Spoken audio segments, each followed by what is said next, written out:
Dadalhin yan dito sa Pilipinas na nakakarton. Sinong unang nakarton? Yung isang judge ng ICC na si John Jos Piquis. Nakarton na. O, sige. Pang-asar pa kayo kasi ang langit hindi natutulog. Sabi nga ni Inday Sara, VP Inday Sara, ang gaba, hindi magsama. And sa PDP, ang ating mantra, the poor first, the poorest first, the poor second. Walang iisipin kundi ang maralitang Pilipino. Ngayon, syempre, isabay mo na yung mensahe mo kasi nagbasa ka lang kanina eh. Pero ngayon po ay pakinggan natin ang mensahe mula sa ating Executive Vice President and Acting President, si Mayor Sebastian Duterte, na babasahin sa atin ang kanyang abogado, Senador Israel Vico Pablan. Assalamualaikum warahmatullahi wabarakatuh. Magandang hapon po sa ating lahat.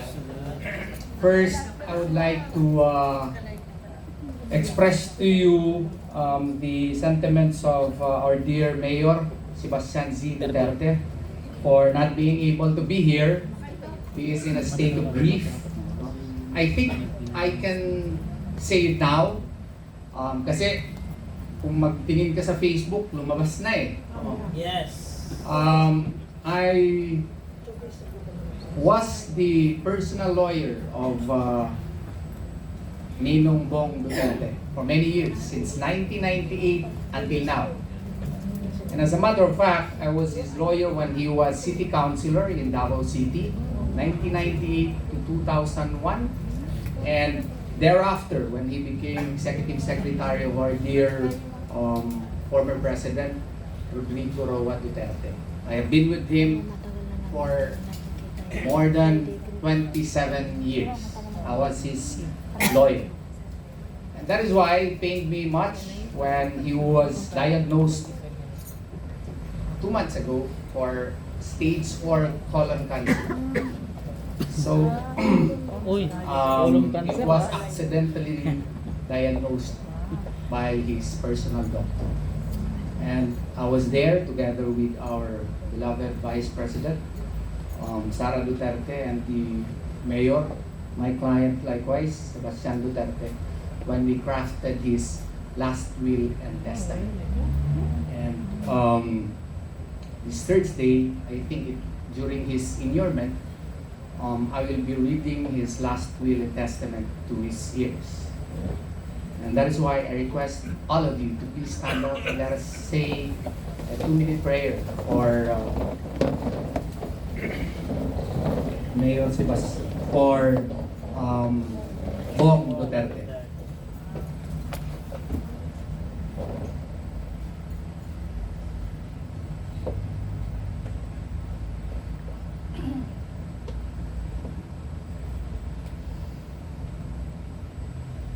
Thank you very much. You may sit down.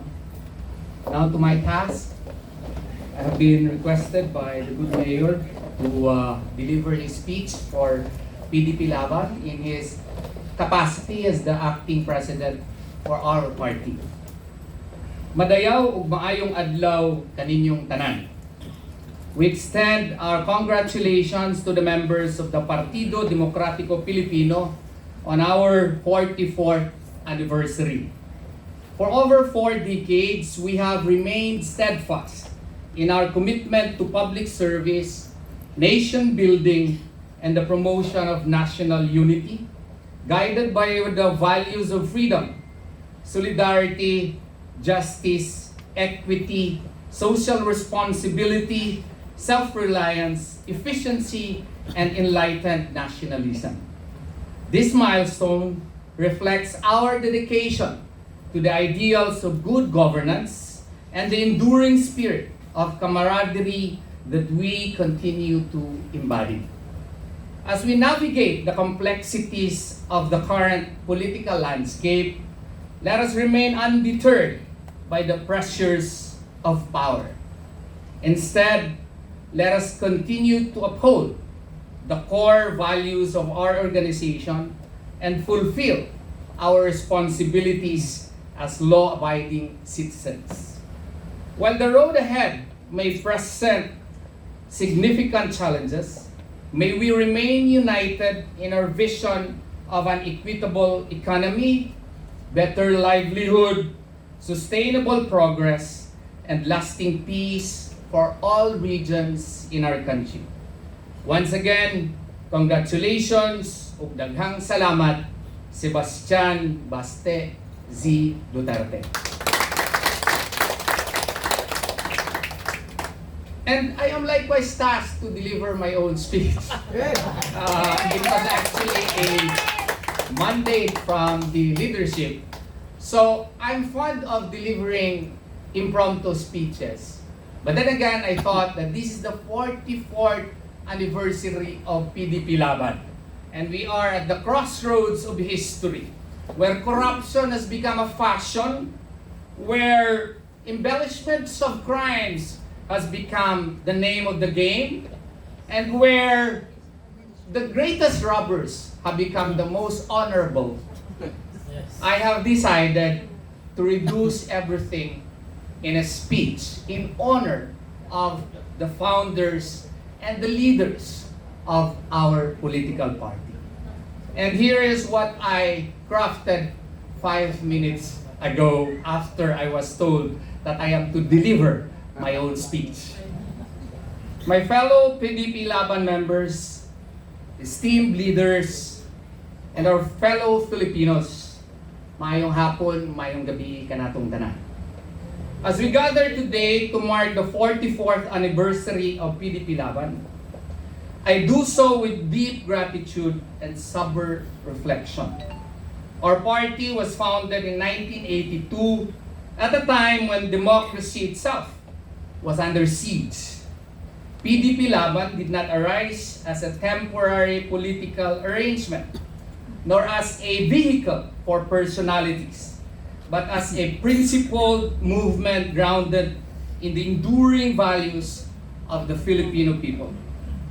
Far from its beginning, it was shaped by sacrifice, courage, and an unyielding belief that moral governance and democratic participation are not negotiable. For more than 4 decades, we have endured trials that tested not only our political strength, but our character. We have lived through authoritarian rule, economic crisis, political upheavals, natural disasters, and moments of deep national division. Yet, PDP Laban has endured.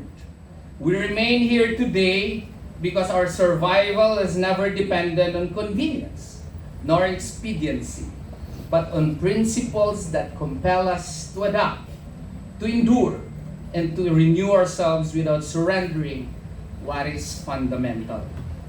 Resilience in its truest sense is not stubbornness. It is the disciplined capacity to bend without breaking, to persist without losing direction. It is the resilience that carried our founders through the dark years of martial law when they dared to insist that democracy must be rooted in moral accountability. It is the same resilience that animated the people during EDSA when sovereignty was reclaimed not by force but by collective conscience.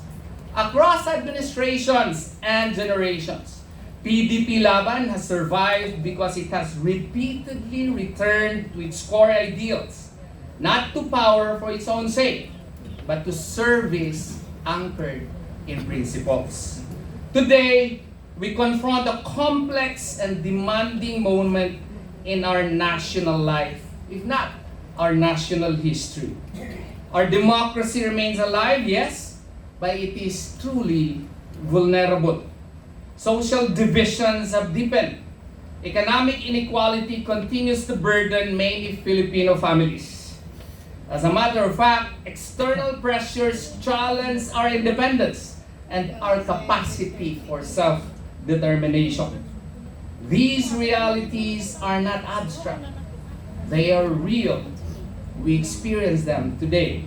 They are felt by farmers struggling to sustain their livelihoods, by workers navigating uncertain futures, by young Filipinos searching for opportunity, and by elders who remember the cost of lost freedoms. In such times, resilience demands more than rhetoric. It requires humility, clear of conscience, and the courage to listen. It requires us, PDP Laban members, to return to the 5 basic principles that define PDP Laban. Not as slogans, but as a living compass for responsible leadership. First, we affirm theism as the moral anchor of political life. To us Muslims, we always believe and adhere to that. We even have concepts which we hold dear in our heart. Leadership must be guided by conscience and accountability to something higher than power itself. This principle reminds us that public office is indeed a trust, not a privilege, and that authority must always be exercised with integrity, restraint, and respect for human dignity. Second, we reaffirm our commitment to humanism. PDP Laban, makatao po tayo. Governance must place the human person at its center. Compassion, social justice, and respect for every individual are not optional ideals. They are a must to any respectable society.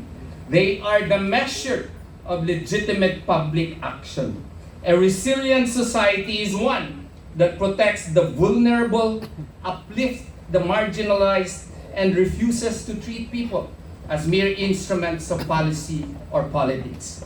Third, we stand by enlightened nationalism. Our sovereignty and national interest must always guide our engagement with the world.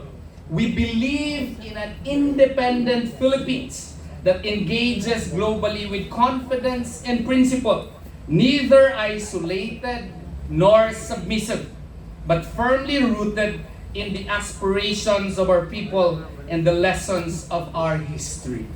Fourth, we commit ourselves to shared prosperity and equal opportunity for all. Resilience cannot exist alongside entrenched inequality. Inclusive growth is not merely an economic goal, but a democratic necessity. A nation thrives when opportunity is expanded, when hard work is rewarded fairly, and when no Filipino is excluded from the promise of progress because of circumstance or privilege. Finally, we uphold consultative and participatory democracy. PDP Laban has always believed that leadership must listen. Decisions gain legitimacy when they arise from dialogue, participation, and respect for grassroots voices. Democracy is strongest where citizens are engaged, informed, and heard. This participatory spirit has sustained our movement and allowed it to evolve without losing its soul. So as we commemorate this 44th anniversary, let us be clear. The relevance of PDP Laban does not rest on individuals or transient political alignments. It rests on principles that demand resilience, humility, and constant engagement with the Filipino people. These principles are not relics of the past. They are standards by which we must measure ourselves today and guide ourselves tomorrow. I therefore call on each of you to recommit, not only to the party, but to the democratic service that our people rightfully expect of us. Let us meet the challenges of our time with moral clarity, human compassion, enlightened nationalism, inclusive prosperity, and genuine democratic participation. In doing so, we honor our history, confront our present with courage, and help shape a future worthy of the Filipino people.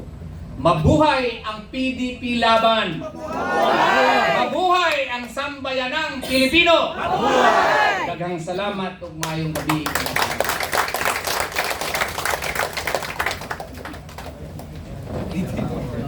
Alam nyo, habang nakikinig ako kay Attorney Torion, ini-imagine ko, pag nasa Senado na to, within 5 minutes, gawa na ang batas na nagpapasa. Di ba? Yes! Oo, kasi kasasabi ko lang sa kanya na mag-speech siya, tapos nandyan na kaagad yung kanyang speech. Imaginein kung ganito ang kalidad ng ating mga senador sa Pilipinas. He does not belong to a political family. Jimmy Bondoc does not belong to a political family. Dito sa PDP, mula sa grassroots, we train our people to become servants. Kaya po dito, wala pong politiko sa PDP laban. Lahat ang nandito are public servants. And because of that public service that PDP is giving to the people, to the country, and to God, eto tayo. Sasariwain natin kung ano ba yung nasa puso na itinuro ni Tatay Digong sa atin. Anong sabi niya? Walang matutulog na gutom. Here, during the 44th anniversary of PDP, we are relaunching. Relaunching lang ha, kasi mas palalakasin namin ang ating Duterte's Kitchen. And to reintroduce the Duterte's Kitchen at kung ano pa ang mga gagawin natin, syempre ito ay under also sa Social Services Committee ni Marge Hadamilla, pero dito sa Metro Manila, ang aming punong abala, of course, ay si Ka Penny. Please welcome si si Josa, ang Josa ng PDP. Si Ka Penny, ang sabi ni Ka Penny, kilala siya sa yun eh. Ang sabi ni Ka Penny, dapat walang matutulog na gutom dahil yun ang sabi ni Tatay Digong. Nandito po. nandito po si Ka Penny para ibahagi kung ano ang kwento ng Duterte's Kitchen.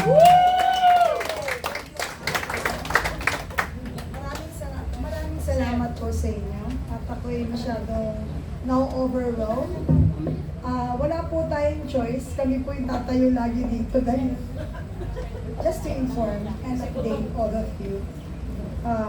Masyado ako na-amaze sa speech ni Atty. Torion. Di ko, parang nalunok ko pati dila ako. Sobrang galing mo. Tsaka si Atty. Jimmy, grabe. Ang ating sana senador ay Sunday. Penny Belmonte here, Ka Penny for short.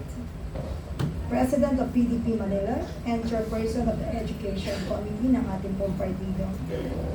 I'm reporting to all PDP members.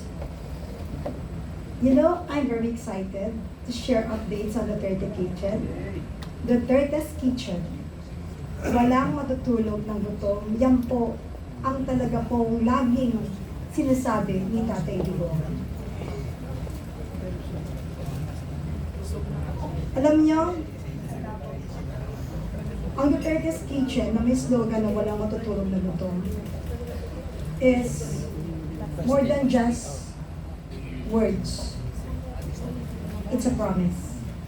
And that's the reason why we continue yung legacy niyan ni Tatay Digong. And under our program, it's our program. Kasi po, kami lang po yung nakikita ninyo.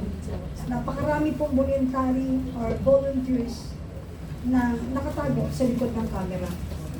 Nagkataon na kami po taga-kumpas para on time po lahat. Kumukulo na darating sa harapan ng ating mga kababayang ginikinaw at nagugutom. And under that program, our program, we're committed to feeding the hungry and supporting our communities. Our efforts are geared towards ensuring no one goes to bed with an empty stomach.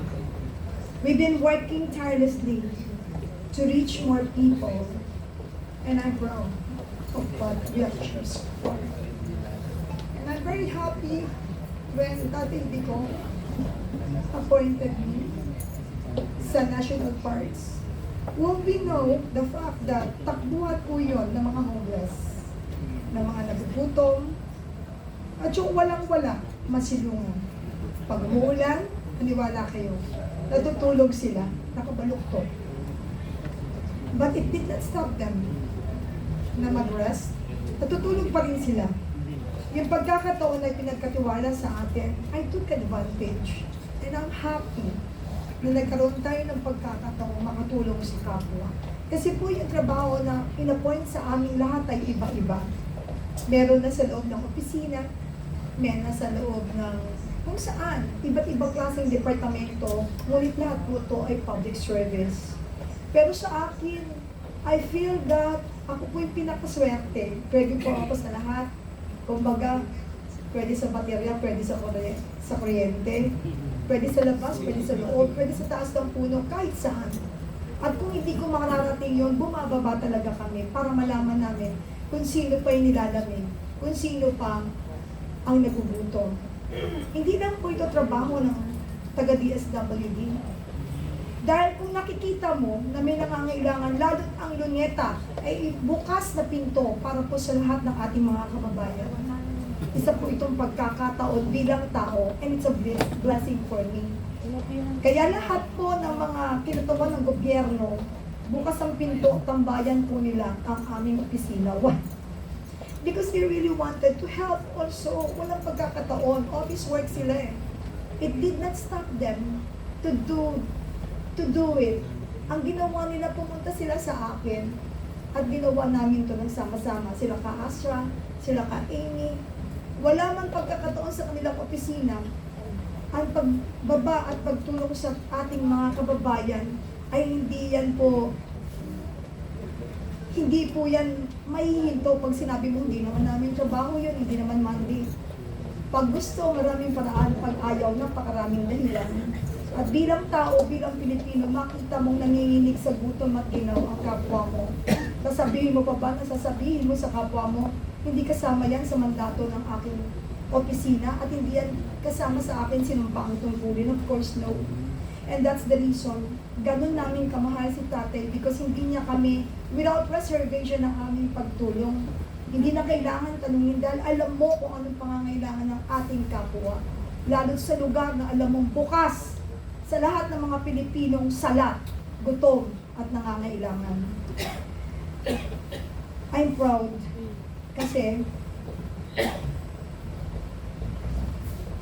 hindi kami napapagod.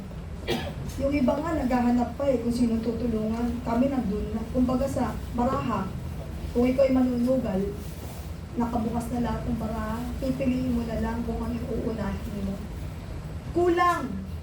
Kulang ang tao.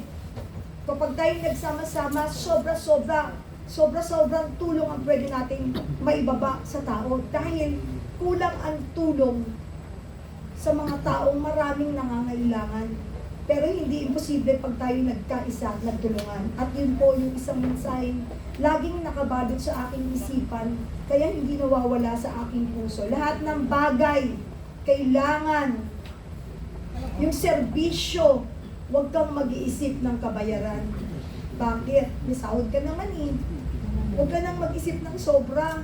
Kasi dyan po tayo talagang mapapahama.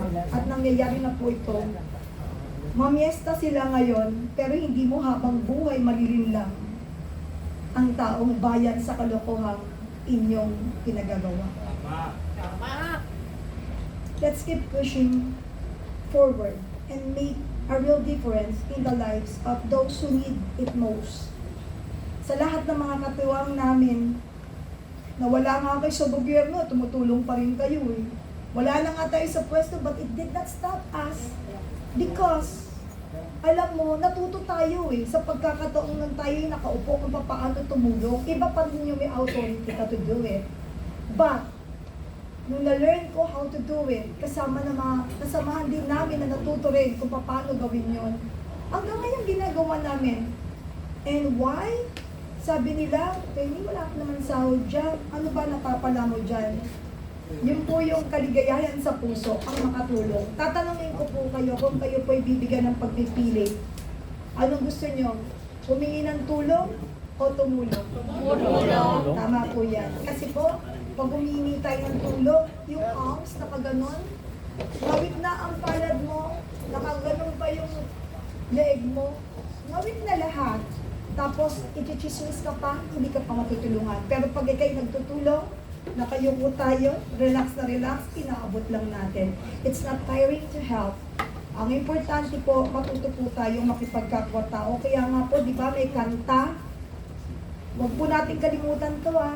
Ito lang po masishare ko sa inyo. Hindi po ako yung smartest na tao nandito, pero it's an eye-opener to all of us. Yung kapilamot na lyrics ng awitin na walang sino man ang nabubuhay para sa sarili lamang.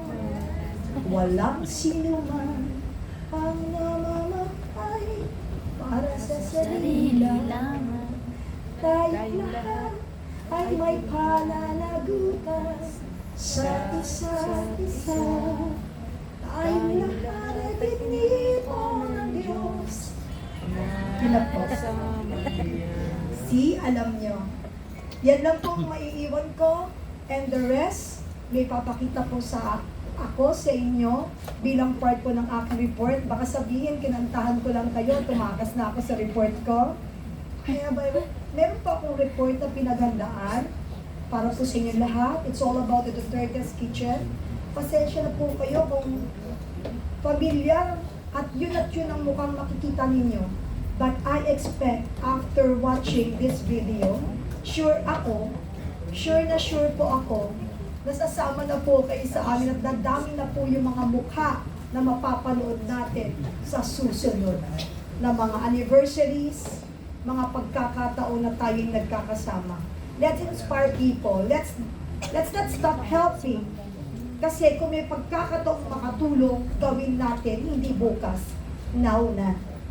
And now, para music, maestro, pasensya na po kayo, ito lang po ang nakayanan ng inyong likod, pero ito po ang totoo sa likod ng tabing. Magandang hapon po. At panoorin muna natin, meron pa po akong final na message after. Please watch. Thank you.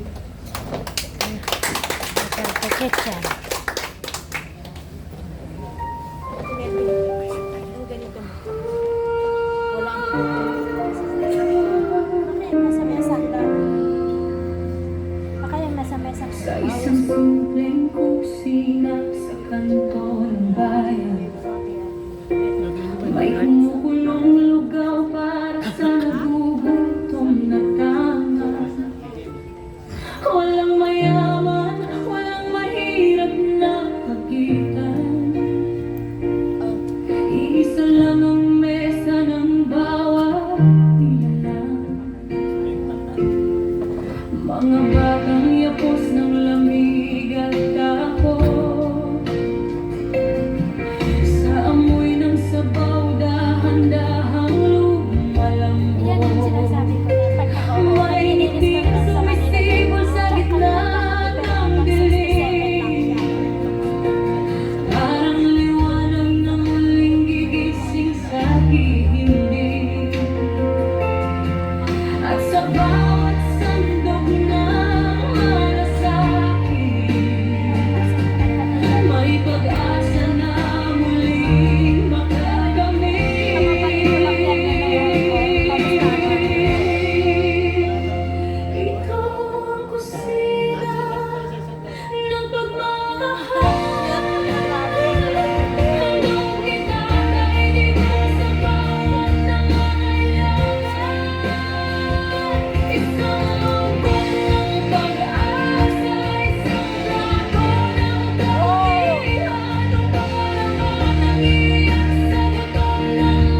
And sinimulan po natin ito noong 2015. Tuloy-tuloy po itong umarangkada sa iba't ibang bahagi ng Pilipinas. Kamarge, punta ka muna dito bago tayo magano si Kamarge. At saka si Penny, please tumayo kayo. Kapag meron po kayong donation for the Duterte's Kitchen, ito lang po yung lehitimong pwede ninyong lapitan. The Social Services Committee Chairperson of si Kamarge ng PBP at of course si Penny. Hindi po tayo nangangalap ng baka may gagamit ng Duterte's Kitchen na magsasabing sila yung legitimate na po natin lalapitan ay dito lang po sa ating national headquarters at yung dalawang ating magagandang dilag na nandito, si Kamarge and si Penny. At syempre, hulaan niyo kung sino yung kumanta sa original song. Sino? Si Penny. Wow! Pakinggan ninyo ang mga kababaihan ng PBB kakanta para sa syempre nag-studio, yon. Sige. At saka si Jean Benedicto ang isa sa gumawa. Jean! Nasaan si Jean? Ayan! Kaway-kaway! Halika dito. The woman behind the composition of the song and the voice behind the song, the face behind the Ayan. Alam nyo, sinabi kanina ni sa PDP, hindi po kami iba sa inyo. Diba? Sa panahon ni Tatay Digong, lahat ng government officials are reachable by the people. Hindi tayo yung kailangan ng nakasurround ng mga bodyguard. Lahat ito, si Marjorie, si Penny, si Jimmy, wala po yung mga bodyguard pumupunta sa kung saan-saan bahagi. Si Kapema, pumupunta sa iba't ibang bahagi ng Pilipinas. Si Karimar. Walang bodyguard. Uy, sa Marawi, wala akong bodyguard. Oo, wala po rin akong bodyguard. Hindi po uso sa PDP ang bodyguard para sa mga public servants because that is real public service. Reachable lahat. Hindi na parang, uy, natatakot ako kasi secretary, kasi Yusek, kasi ASEC. Sa panahon po ni Tatay Digong, pantay-pantay po ang lahat. Kasi kapag ikaw ay pasaway, makakatikim ka ng malutong na mura mula kay Tatay Digong. So synchronized and talaga yung serbisyo, and yan ang isa sa mga proud tayo kung bakit natin naantig ba ang mga puso ninyo? The dream of our party chairman ay walang katutulog na gutom. Hindi po promise ng 20 pesos na bigas, kundi tunay na serbisyo para sa ating lahat. Ayan po! And syempre, thank you, Penny. Meron ka pang Penny,